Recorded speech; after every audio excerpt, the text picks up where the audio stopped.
Focus. Ideate, innovate, enable.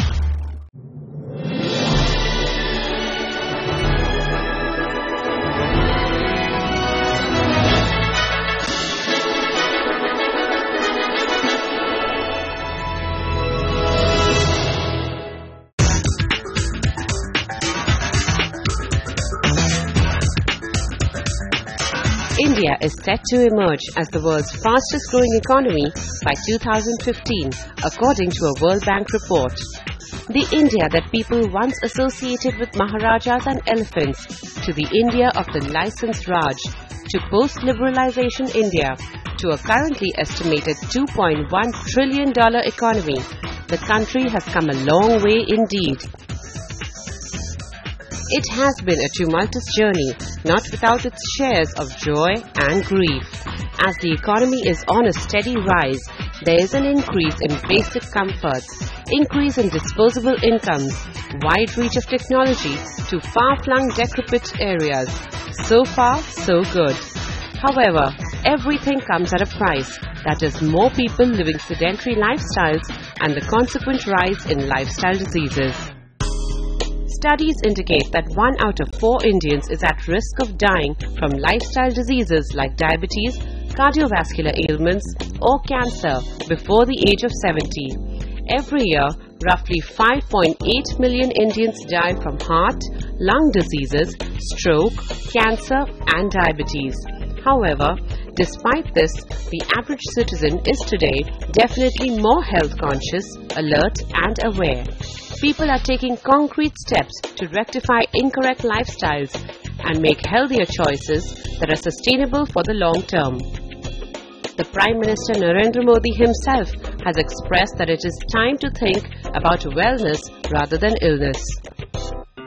Well, people need role models to follow, and who better than corporate bigwig Anil Ambani and well-known singer Adnan Sami. The story goes that Anil Ambani, chairman Reliance Group, was at an investor meeting in New York when investors remarked that his company's health is sound, but his own health is in dire shape. That prompted him to take up exercise and fitness in a serious way. Today, one can see him running regularly at Marine Drive, and he participates in every major marathon. Adnan Sami, who had the entire nation dancing to his tunes, was overweight and faced severe physical ailments due to this. A doctor told him that unless he mends his ways, he has only 6 months to live. This is what made him lose 109 kg and get into shape. Inspiring stories indeed of going from flab to fab. Looking at the trend, health seems to indeed be the latest buzzword in town. There are a number of wellness and fitness centers mushrooming all over. People are literally spoiled for choice, from water aerobics to power yoga, to Pilates, to Zumba, to name a few. Healthcare gadgets are indeed proving to be a game changer where individual fitness is concerned. These gadgets are replacing the need for personal coaches, and everything right from how many calories were burnt to counting the heart rate while doing exercise is just a finger touch away. Fitness apps provide easy step-by-step guidance for simple exercises.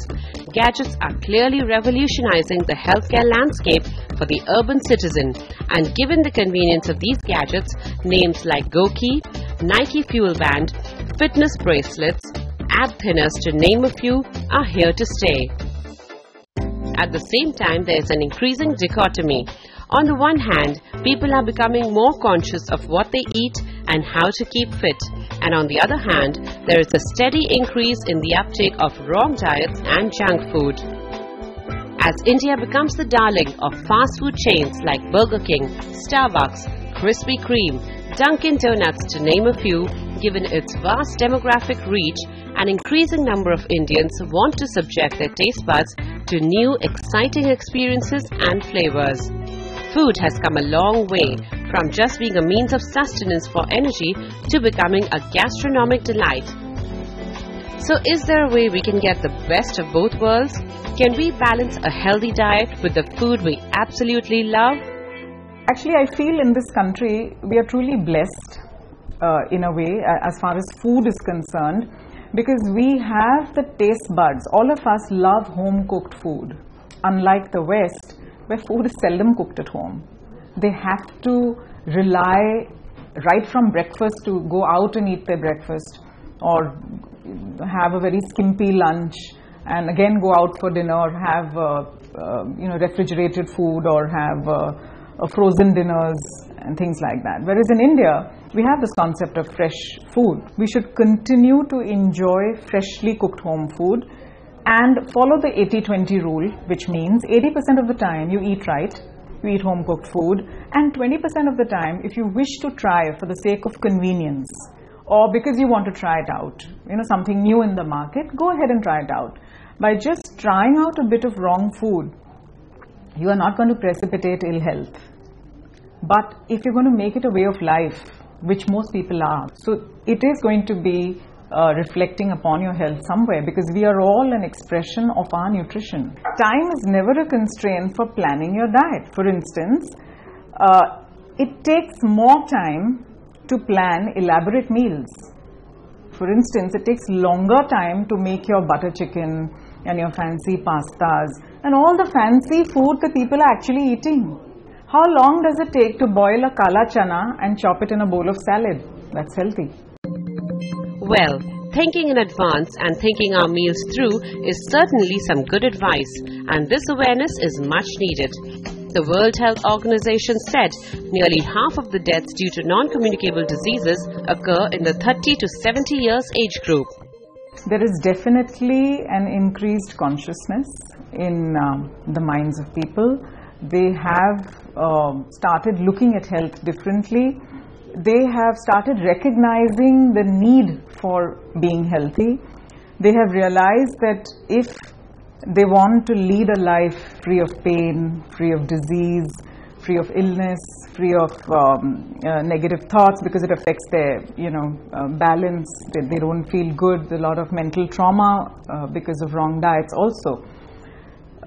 They have begun to eat healthy. They know that eating right will in some way rectify their condition. So people have started realizing that.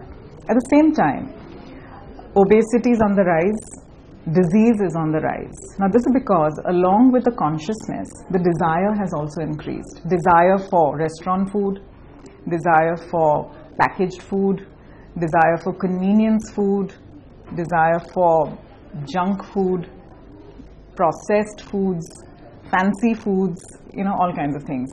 So this kind of fancy eating and desireful eating and wrong eating, it kind of negates the consciousness that has seeped in. So world over, there are more and more people falling sick, getting diseased, and obesity is definitely on the rise. And obesity-related diseases are actually the most to worry about.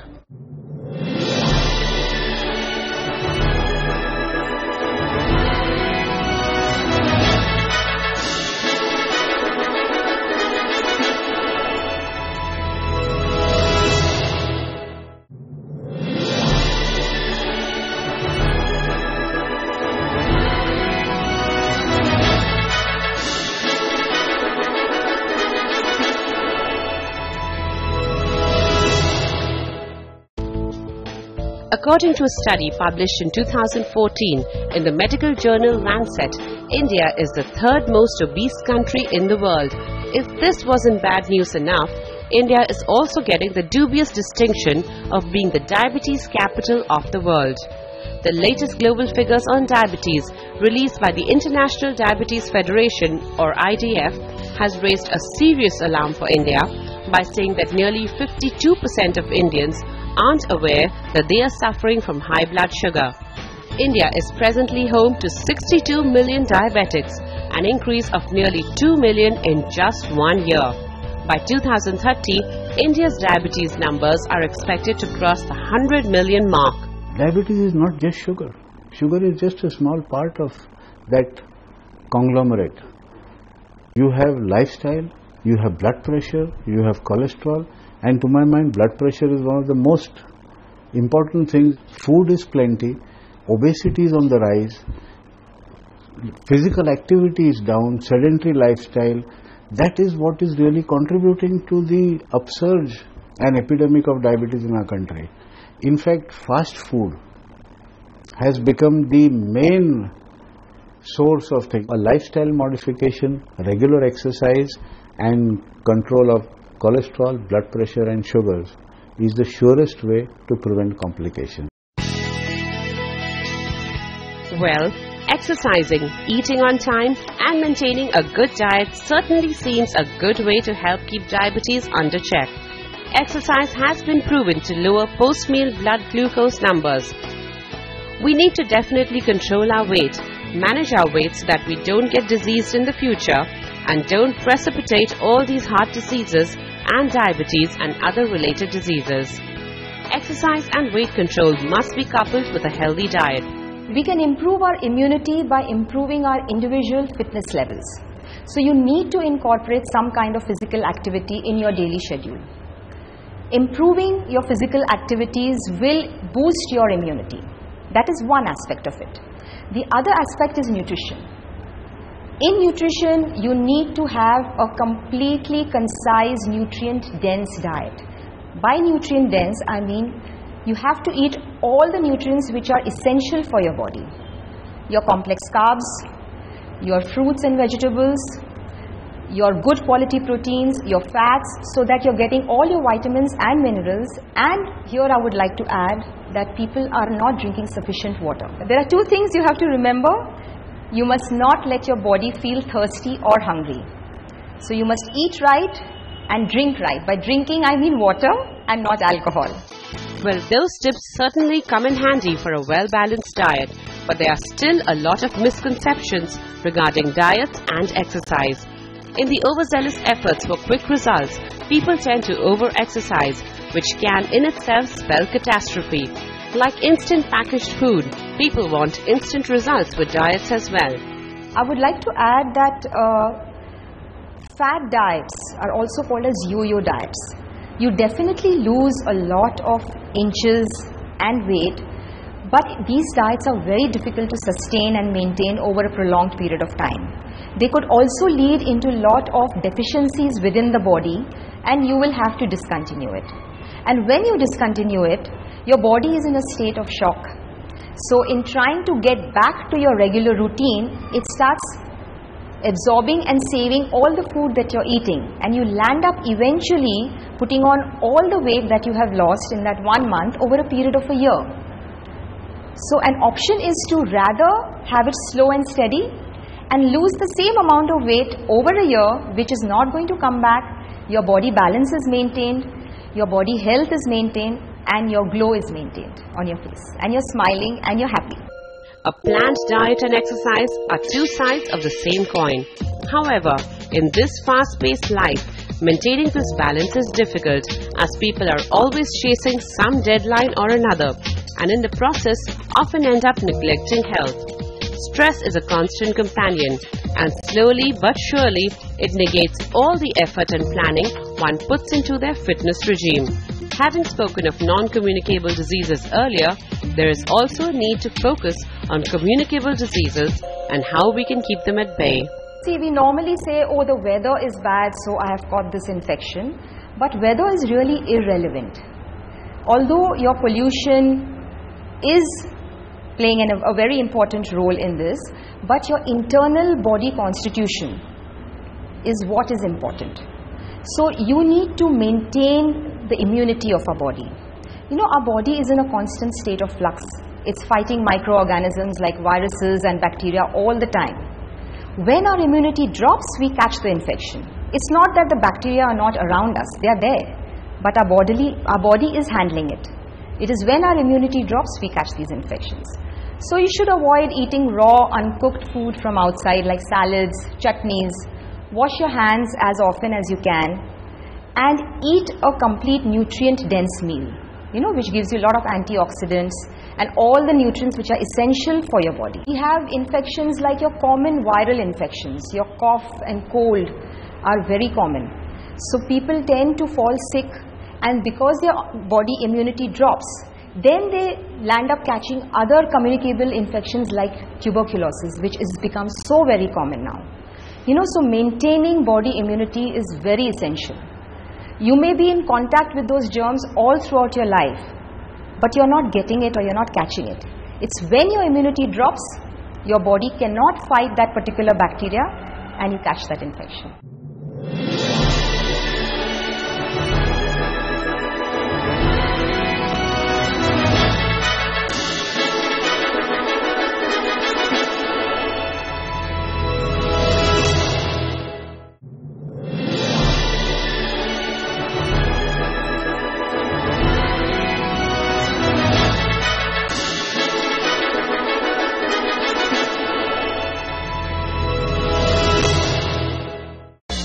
In today's global world, we have become slaves to hectic schedules and trying to be one step ahead of everything. The World Health Organization defines health as complete physical and mental well-being and not merely the absence of disease or infirmity. Is it really possible to maintain this balance in today's frenzied life where one thing ends and another deadline hovers over our heads?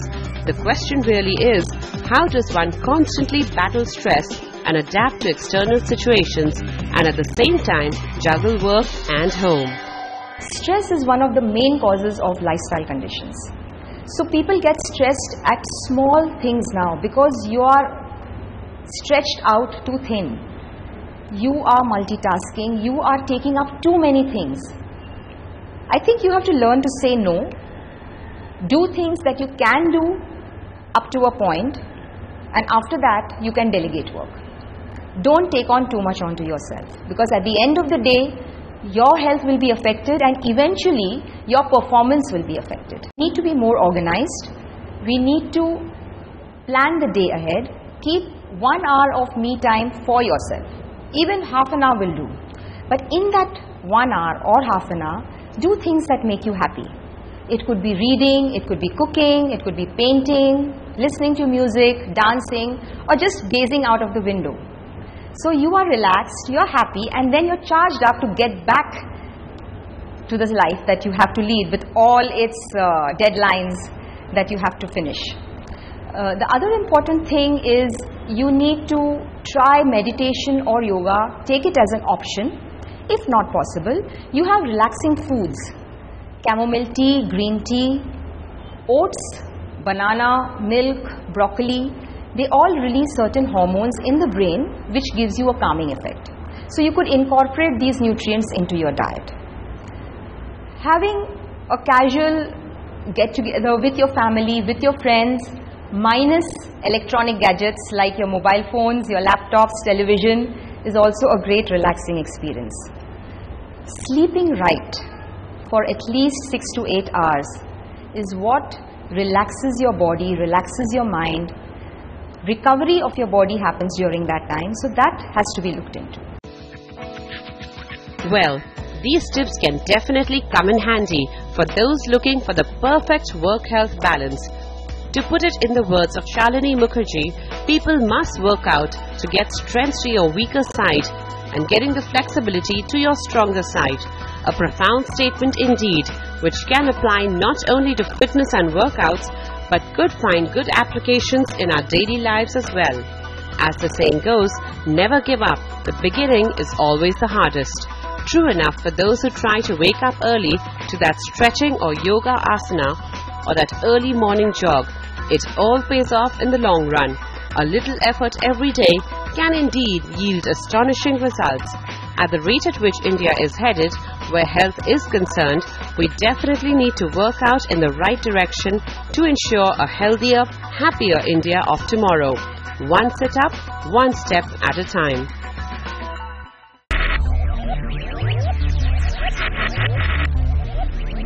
Focus. Ideate. Innovate. Enable.